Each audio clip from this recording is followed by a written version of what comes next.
So hi everyone and welcome to another part of modeling with Rfem 5. It's Ayla here. In the first tutorials we learned different options, how we can enter model data, access different dialogues, and now we will move on to modeling different type of structures.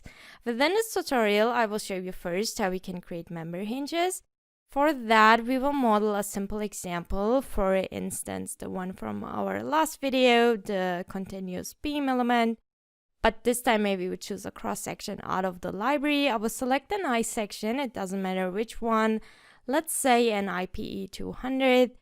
And as material we will select one out of the library as well, a steel S235. Then we can click OK on all of these dialogues. And we will create two members. The first one will start at the origin, 0 and 0, and will end at this point, 3 and 0.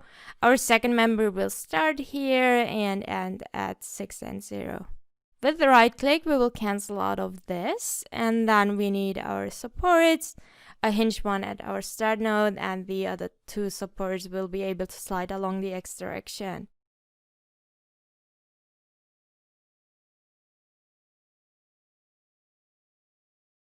So now how we can define and insert member hinges for those members. Again, we have more than one option to access the dialog. For that, we can do that directly using the project navigator, or alternatively, we could also use the tables down here. I will choose the project navigator, and as usual, to add and create new elements, we do that with the right click, in our case on member hinges, and then with selecting new member hinge, new dialog will appear. By creating a new member hinge, we can see here that we would have 6 degrees of freedom if we had a 3D type. Since I've defined a 2D type back in the general data, we have only 3 degrees of freedom, 2 for translation and 1 for rotation. We can fully fix or fully release these. In our example, we want to release the moment. For that, we will click here and release the rotation around the y-axis. Next, we can find partial fixities. If we don't have a fully fixed one, we could specify these with entering a spring constant, but for our example, we don't need that right now. So we can click OK to close this dialog. Now that we have defined our member hinge, we can see it here in the project navigator, and we can assign it to a member now. With a double click, we can open the edit member dialog. Let's say we choose our first member, and then we can manually apply member hinges from this drop down menu here, and we can find the member hinge that we've just created.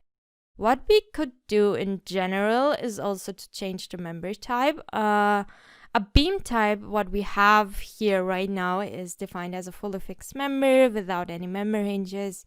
And with changing the member type, for example, to a truss, the moment is automatically released, since a truss is defined in the program as a member with member hinges on its member ends, and this is also why we cannot enter down here additional hinges. Just as a hint for you, we are going to use the hinge that we've defined. For that, back to the section member hinge, and for this example, let's say we'd like to apply a hinge at the middle support, and this will be the member end of our first element.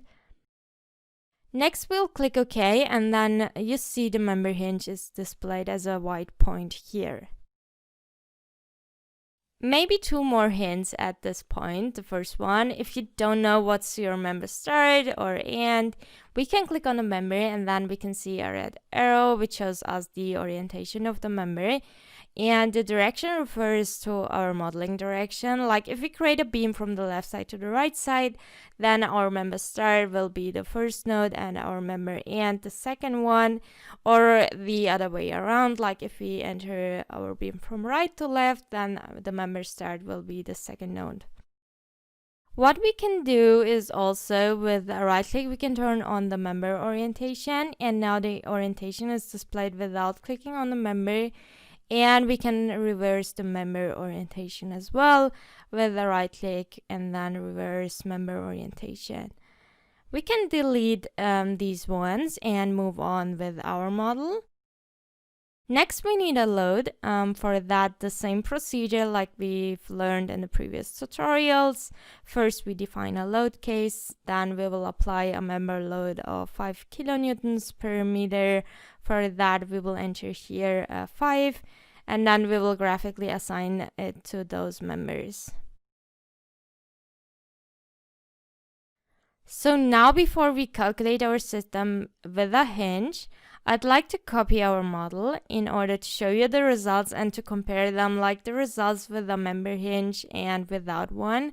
For that, we will select our beams, including our loads and supports. Then we can find up here move and copy. We make sure that the number of copies is 1. Then we can select graphically where we'd like to insert it, like from the origin down here to 3 and 0. Then we double click on the first member of our second model and we will delete the member hinge. Next, we can go up here and run the calculation. As you can see now, the moment at our hinge is 0 like it should be, and down here, of course, we have a negative moment. So this was our 4th tutorial, and in the next tutorial we will learn how to model different types of frames. And again, thank you for watching, and if you have any questions you can write in the comments below, or you can also visit our website dlubal.com. And if you like this video, don't forget to like and subscribe.